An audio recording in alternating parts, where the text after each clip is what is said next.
March 1968. In the vast, crushing depths of the Pacific Ocean, a ghost is born. The K-129, a Soviet Golf II-class ballistic missile submarine, vanishes without a trace. On board, a crew of 98, 3 nuclear-tipped ballistic missiles, 2 nuclear torpedoes, and the cryptographic keys to the Soviet Pacific Fleet. For weeks, a massive Soviet flotilla scours the ocean, a desperate, frantic search for their lost Leviathan. They find nothing. The Pacific has swallowed one of their most powerful weapons whole. But thousands of miles away, in a soundproof room in the United States, a different story is unfolding. America's underwater sound surveillance system, SOSUS, had heard the submarine's death rattle, a catastrophic explosion followed by the sickening groan of a hull imploding under pressure. While the Soviets searched in the wrong place, the CIA knew the K-129's exact location, resting in silent darkness nearly 3 miles down. What lay in that wreckage was an intelligence prize beyond imagination. It wasn't a recovery mission they planned, it was a heist. The most audacious, technologically complex, and secretive heist in history. This is the declassified story of Project Azorian. The challenge facing the CIA was monumental. How do you retrieve a 2,000-ton submarine from a depth of 17,000 feet, deeper than any salvage operation ever attempted, without the entire world, especially the Soviet Union, finding out? The answer was a plan so bold, so outrageously deceptive it was perfect. They wouldn't disguise their operation, they would hide it in plain sight, under the cloak of American capitalism and eccentricity. They needed a cover story so strange and so expensive that no one would question it. They needed a phantom sponsor. They needed Howard Hughes. By the 1970s, Hughes was a legendary recluse, an eccentric billionaire known for his obsessive secrecy and grandiose, often bizarre, business ventures.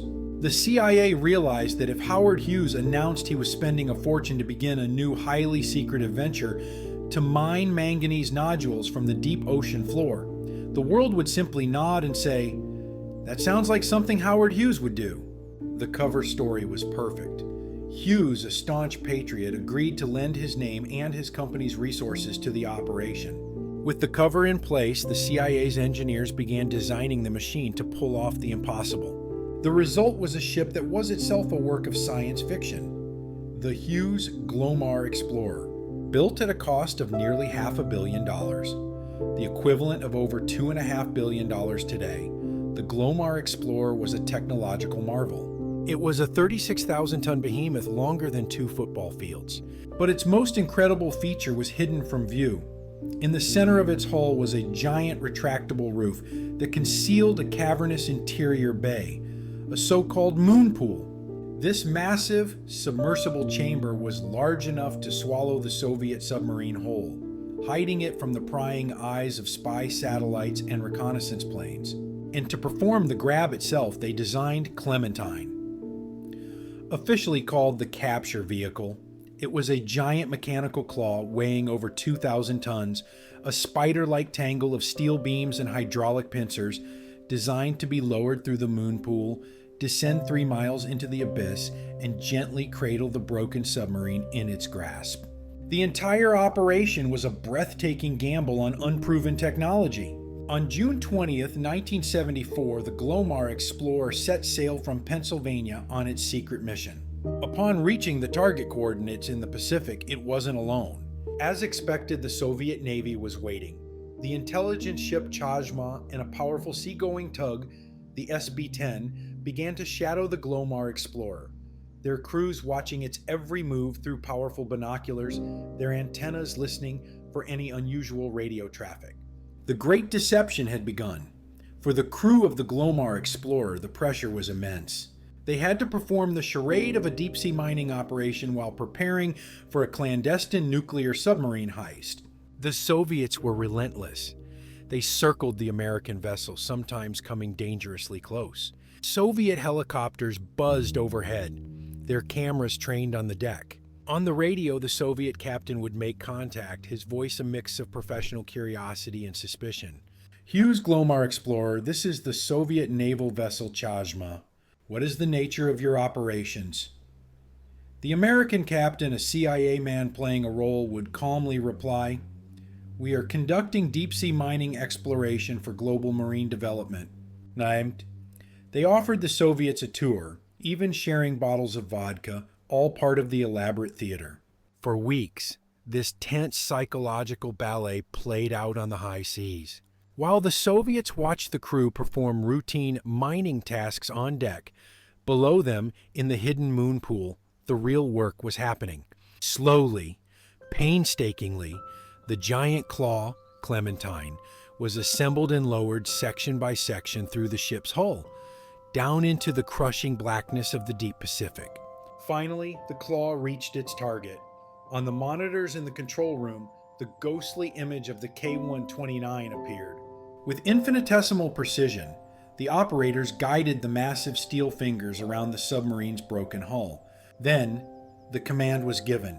The claw closed. They had it. The heist was on. The ascent began.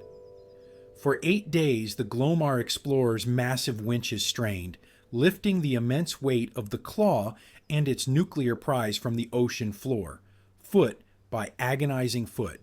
Inside the control room, the tension was unbearable. Every groan of the steel cables, every shudder of the ship could signal disaster. Then, at a depth of 8,000 feet, the unthinkable happened. A series of loud cracks echoed through the ship. On the monitors, the crew watched in horror. A critical failure.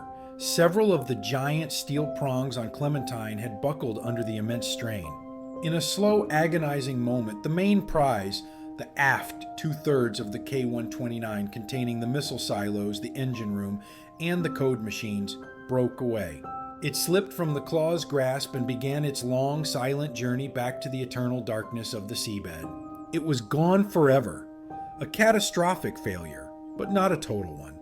A 38-foot section of the submarine's bow remained clutched in the claw. It was brought up into the moon pool, and the doors closed, finally hiding the secret from the watchful Soviet eyes. Inside the salvage section, the CIA found a grim treasure: the bodies of 6 Soviet submariners.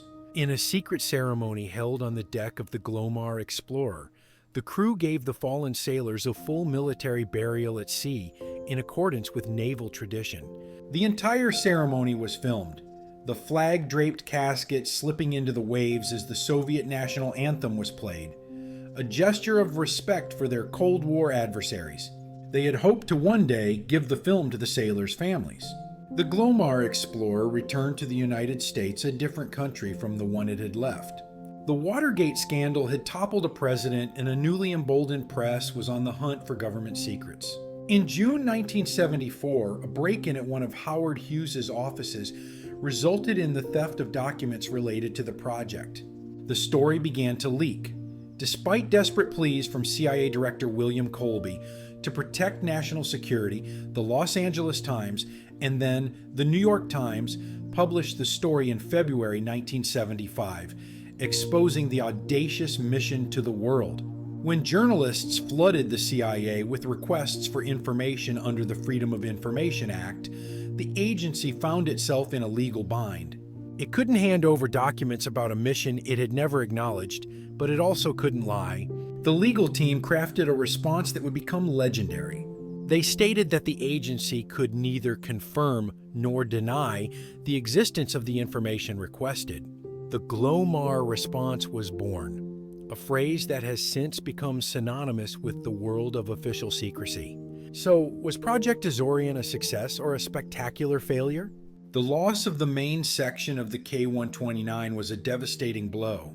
The codebooks and missile technology were lost forever. But the recovered bow section was not empty. While the full extent of the intelligence haul remains classified, it is believed the CIA recovered at least 2 nuclear-tipped torpedoes, providing invaluable insight into Soviet weapon design. Ultimately, Project Azorian stands as a monument to the staggering ambition and technological prowess of Cold War espionage. It was a mission that pushed the boundaries of engineering and deception. It was a failure, a success, and a legend all at once. The great ship, the Hughes Glomar Explorer, was eventually sold for scrap. But its legacy lives on, not in a museum, but in a single, perfectly crafted phrase. A phrase that embodies the shadowy world from which it came. A world where the truth is the most heavily guarded secret of all. But the story had one final, unexpected postscript. In October 1992, with the Cold War over, CIA Director Robert Gates met with Russian President Boris Yeltsin. In a gesture of goodwill, Gates handed Yeltsin a package. Inside was the film of the secret burial at sea, finally showing the families of the lost sailors how their loved ones had been laid to rest with honor. A moment of humanity that closed one of the most audacious chapters of the Cold War.